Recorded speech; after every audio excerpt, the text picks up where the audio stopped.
What is up, guys? It's Mason once again. Now this is the round 5 video where I played against David Diama. Actually, I had recorded this video early, but I mistakenly deleted it. So when I uploaded everything, I realized, oh damn, I have to record this again. I wanted to do some other recordings first, so now I'm doing this. This should have been done long ago. So I'll just post the rest of the videos, and not hopefully, by the end of this week, I'm done with all the national review games. So let's just quickly get into this. We are in round 5. Sorry, I have already played against Vitaly Koman. I won that game, and this is my game against David Diama, who is a friend of mine. We've had many games, but I've never beaten him over the board. I think I've had one victory against him online, but that was in the simultaneous, right? So this is my first time. No, not my first time. This is my second, I think, or third time playing against him over the board. I really need a victory in this game. So let's see how I do. Okay, so let's flip the board first. I'm black. Knight to f3. Then I go d5, d4, bishop to f5. Now the analysis here is going to be a little bit strange because it's longer than when I actually recorded it. So a lot of things have left my mind. But basically, always playing in my London type of structure when I don't know what to do. I mean, there are many different things I could play, but I always try and stick to the positions I know the most. So bishop to f5, and he plays g3. Now, when you play a move like g3, something clicks into my mind. And if you've, again, watched my streams, you know when I play as white and my opponent plays g6, the idea I have with queen here, bringing the bishop here after he castles, trading off and then going for h5, h4. As white is h4, h5, that kind of idea. So it kind of like came into my mind that maybe I should go for this idea, but I just didn't think it would work. So I just decided to go for normal development.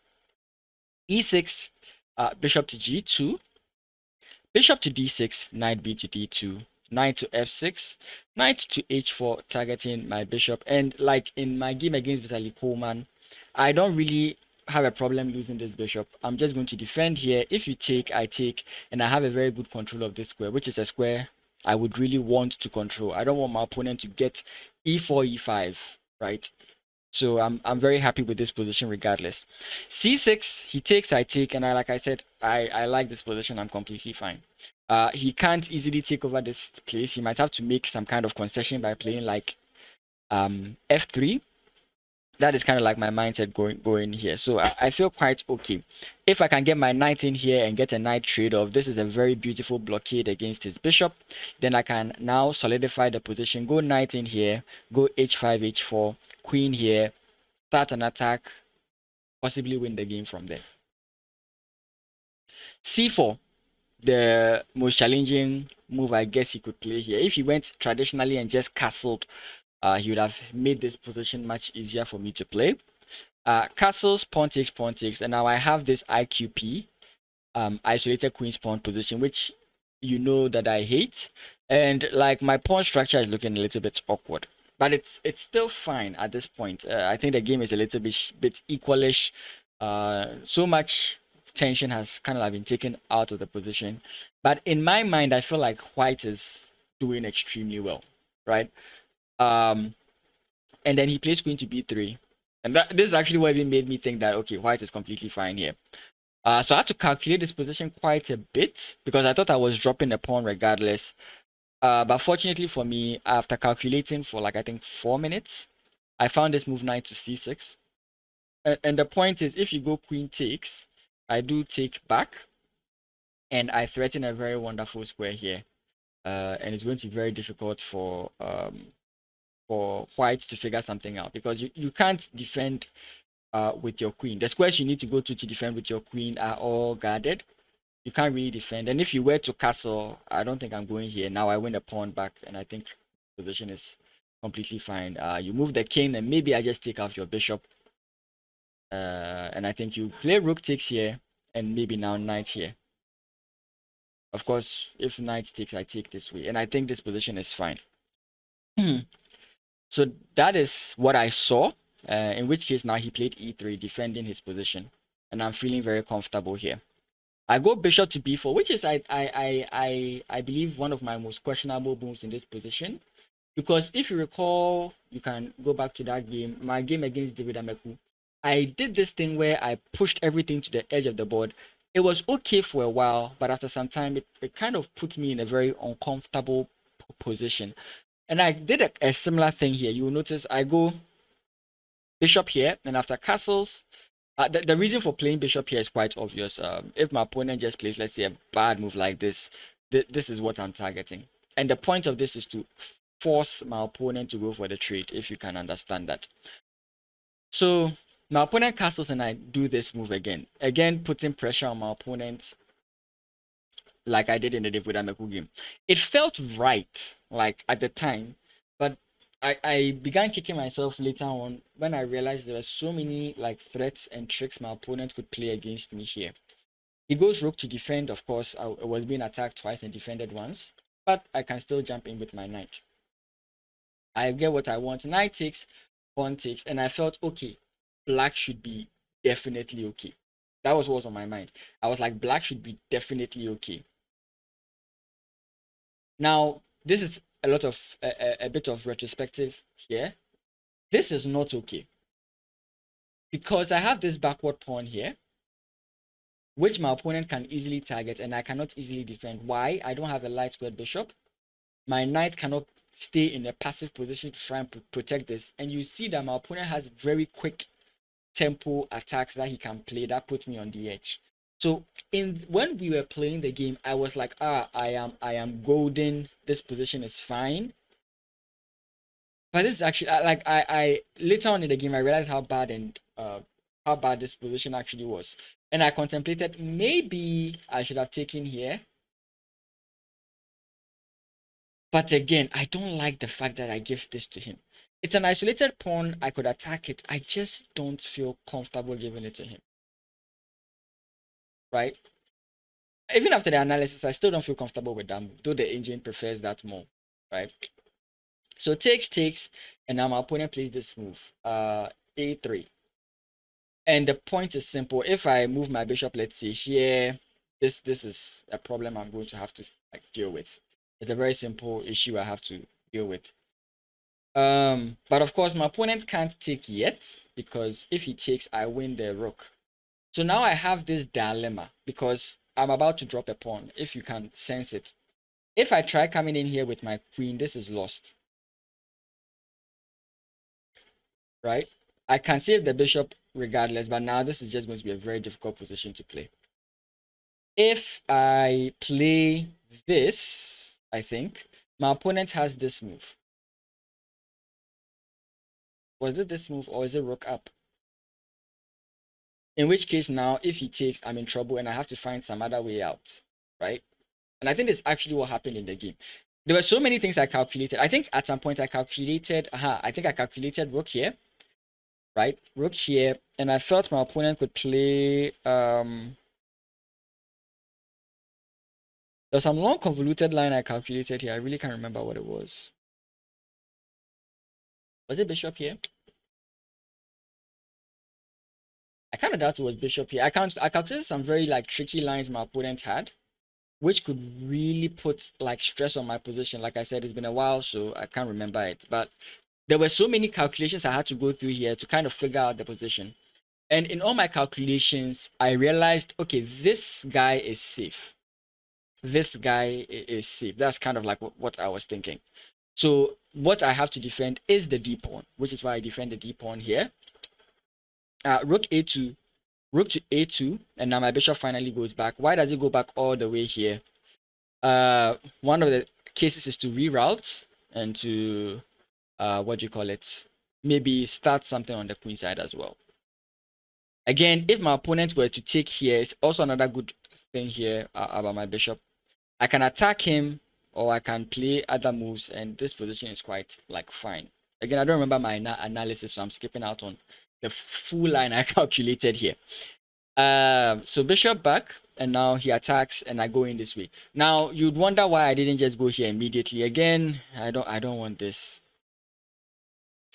But maybe I should have just allowed this because now I allow my opponent to play bishop here, takes, and this move. Okay, it's not really bad now. And I feel okay. I think I've dodged a bullet. I'm looking at knight a5 to b3, attacking here, or like getting my rooks to this side of the board, doubling up, taking over the file. Like, these are the kind of ideas that are coming into my head. If I can get my knight here, it's also fine. I feel like I'm okay. So I think, okay, fine. I've gotten out of the worst of it, and I mean, all that pressure is now gone, and I feel like now I'm fine. So we play chess. My opponent brings his rook back, which I expected him to do. And I immediately go knight to a4, a5, trying to, like I said, this is a fork. So if my opponent takes, this just makes my position all the much better, because now there's no problem anymore. Right? My pawn structure is fixed. We can deal with this easily. But he doesn't. He goes rook a to c1. I do the exact same thing, right? We are fighting for the file. And then he plays bishop here. And I didn't see it because I had done this whole calculation. Because when you look at the position, I was looking at rook takes, and if takes, knight here. This is a fork, right? If rook comes in here, takes, again, this is the miss in my calculation. So I know you see it, but this is the miss in my calculation. I come in here, and the rook cannot come in this way because I control it, right? And the point is now, I'm fine. I'm completely fine in this position. So I did do that whole calculation, and I did play this out. And after he played rook here, which is different from what I calculated, he took, and I immediately touched my rook. I immediately touched my rook, and I was about to push it here, and I at that moment realized I would have made the biggest mistake of my career here. And now the problem begins. So what am I calculating? Now rook here, but now my opponent gets over the file. And if I play this, of course, if he takes, I'm fine, right? This position is completely fine for me. I don't think I would have stress in this position. But what I miss is that after this, after this, my opponent simply comes in with bishop to c1, targeting this square. And if rook comes in here, he just takes. Right? And what am I going to do here, right? There's no, my mouse is messing up. There's no, okay, you do this, then what, right? My opponent has light square weaknesses. I have a dark squared bishop, so this doesn't amount to anything. And if we trade off right now, this is going to be a problem for me. If we trade off rooks, this is going to be a problem for me. So I'm like, okay, so I don't know what to do here. I just realized how messed up my position is. So because I've touched my rook, I have to play it.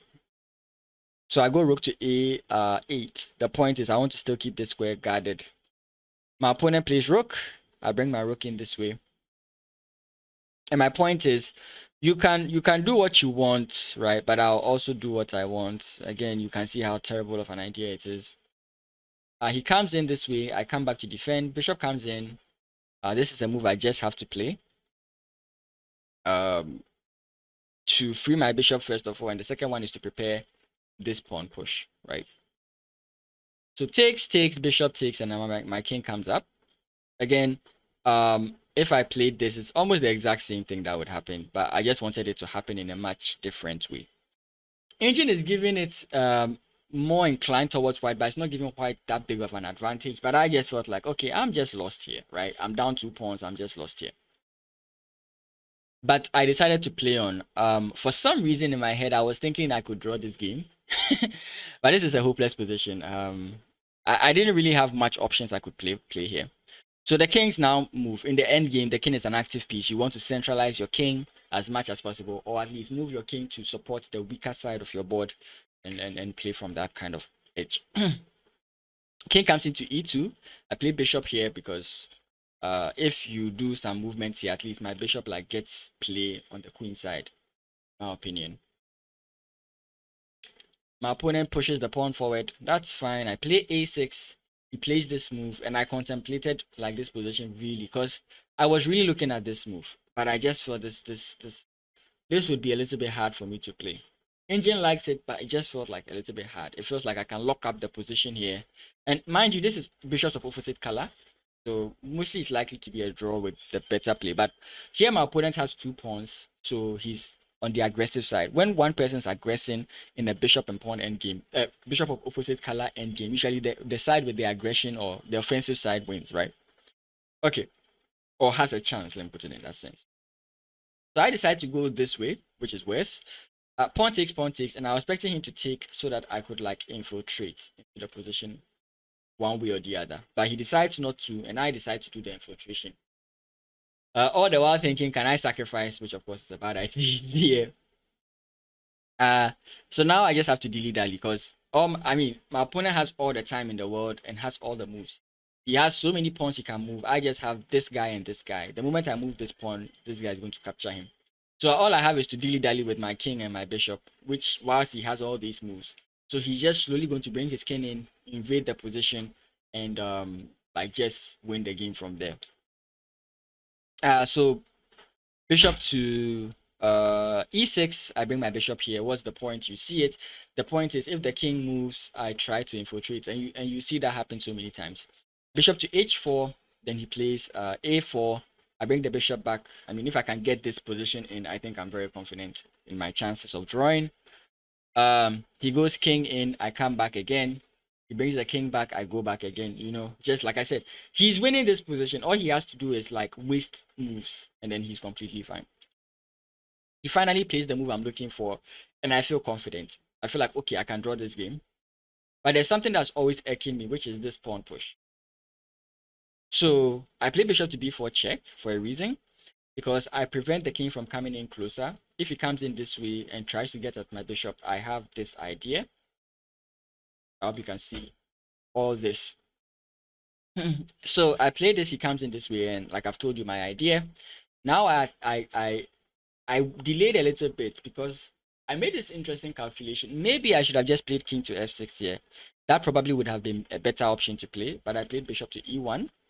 Again, the other idea here is now these squares are blocked. If my opponent comes in this way, I can harass him like this way, right? Again, this was what I was calculating. I don't care what the engine is saying.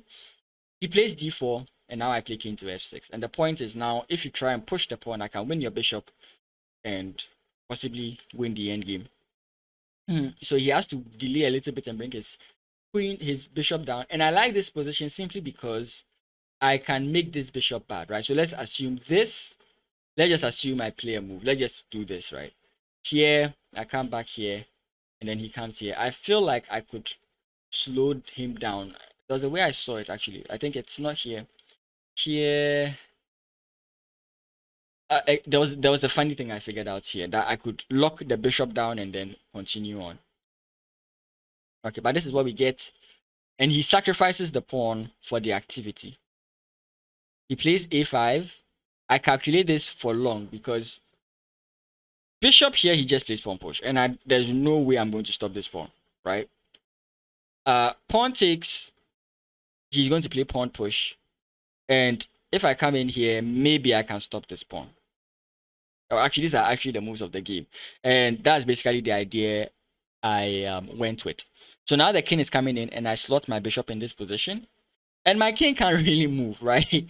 My king can't really move because the moment my king leaves this place, this is a problem for me. But the engine, if I remember in my analysis later on, had this very interesting way of allowing me to capture these pawns and allow my opponent to capture these pawns for a drawish position. Interesting one. The king comes in attacking my pawn. I play this move defending. He comes in.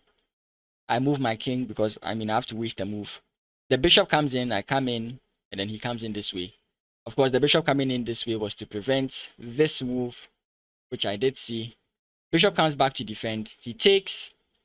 I bring my bishop here. Why bishop here? Let's say my opponent plays something like this. No, it's not here. There's a tricky move. So, yeah. Now he comes in here. I defend, and he comes in this way. So from this point, my my recording went off, right? I made some misses in my recording. This game was very long, and I started making mistakes in my recording. But let me just give you the ideas that went on in this game, and what I'll recreate a sort of scene that happened in the game before we get to the game's conclusion. So, what do I notice about this position? Well, If my opponent wants to win, his king has to infiltrate, right? He needs to use some of these squares to get to the c8 square. Once he can get to the c8 square, I'm losing this bishop and he's going to win the game. So my whole purpose of this game is do not allow the king into any of these squares, or maybe like don't allow the king to get to this c8 square. And that's possibly I have to defend against like this d6 square in particular. So I play king to g6, his king comes in, then I play this, right? The point is your bishop can't come in here because I take it. And if your bishop comes in here, I can still block you from those squares, which is what happens. Block him, he goes all the way.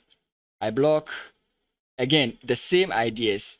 Now, the engine showed some interesting ways he could have infiltrated and won. Again, I don't want this video to be long and I've forgotten most of the lines. But his whole maneuver to a5 and to d1 was actually what he was supposed to do to get me off guard and then win the game. But for some reason, he wasn't breaking through. So I am just like going through the game, trying to keep him from getting into those squares, and bishop here. So actually, this is where I'm coming to recreate the whole position. So my opponent is really struggling to break through. I felt there were moments he could break through if I had the actual analysis, but he wasn't breaking through, and I kept on asking him draw, because like I get it, right? You want to win this position because you obviously have an edge, but I don't see your edge. So I was just asking for draws, and anytime I felt the position repeated itself, I would ask him. I would tell him that I think this is a threefold repetition, right? This was the last game on the board. Everybody had gathered around the board. Everybody wanted me to resign, but my opponent couldn't figure it out. That's the whole point. I couldn't figure it out. Not to make it look like I knew the losing. No, I couldn't figure it out. But my opponent had been trying for moves. We are on the 72nd move. We are almost in the beginning for the last round. Like the time for the last round to begin, we are eating into that time. And I'm like, bro, you are not figuring it out. It's if we are going to wait for the 50 move, we are going to wait till like move 100 and something. Let's just accept the draw, right? So I was pestering him for a draw, but he couldn't seem to figure it out. And then he tries something here, which which I recreated. This is not exactly what happened in the game. Like I said, I missed so many things. So let me try and recreate it. He plays, let's see, I think this move, trying to get my king out. I move back. He comes in this way. Let's just try and recreate the scene. I play this move. This is it's saying it's a draw here. I come in this way. He comes in this way, sorry. I come in this way. Then he plays this move. Right? I'm recreating the scene here. And this is actually something I had been waiting for throughout the game. So now I go bishop takes. He moves the king away. I take, and now I have two passed pawns. And my bishop is going to defend this. And this should be an easily win. At least that's what everybody around me thought. So actually when this happened, my opponent offered me a draw. And I'm like, okay, I think I can win this. But I really struggled with this. So I think he played this move. I played bishop here. And I think after this move, then I came in here. I don't really remember what happened in this game. The point is, in my mind, my pawns on the light squares would be a problem. So I wanted to get my pawns on dark squares, get my king to the front, and then win the game from there. But in the way I played it, apparently I was supposed to play on the light squares rather. And also with the way I played it, eventually my opponent got his king here and the game became a draw. Yeah, sorry about that. The game ended up as a draw. If I played this perfectly out, I possibly would have gotten my second win for the day. But this game ended up as a draw. I think we reached 80 or 90. Yeah. So this game took a lot out of me. I'm happy I got the draw. I'm happy I got the draw. It's better than losing because I think I was under pressure that whole game. So I mean a draw is fine and I'm happy I got the draw. But I got a little bit angry because I could have done something with this end game which I didn't do. And unfortunately, when we ended the game, they immediately called for the last round. So I'd put a lot of mental energy into this end game simply because I didn't want my opponent to like get any edge on me. And then we ended up spending all that time and entering into the next round. And I had to play against Maoli Richardson, one of the kids I was trying to dodge. So yeah, we'll see how I do in that game. But again, if you guys did like this analysis, I know I skipped out on so many things. Please like, comment, and subscribe. And you can join my streams Mondays, Tuesdays, and Fridays. I know I'm not really consistent with the Friday streams. It's mostly because of my Thursday events. I stay all night. I get back home around 7 a.m. and I'm tired. Um, but if you do enjoy these videos, again, like, comment, subscribe, join the streams, and I'll see you guys in the next video, where I play against Mawili Richardson. Hopefully I win. So at this point I'm at 3.5 points. I need at least 2 more wins to qualify. Thank you guys so much.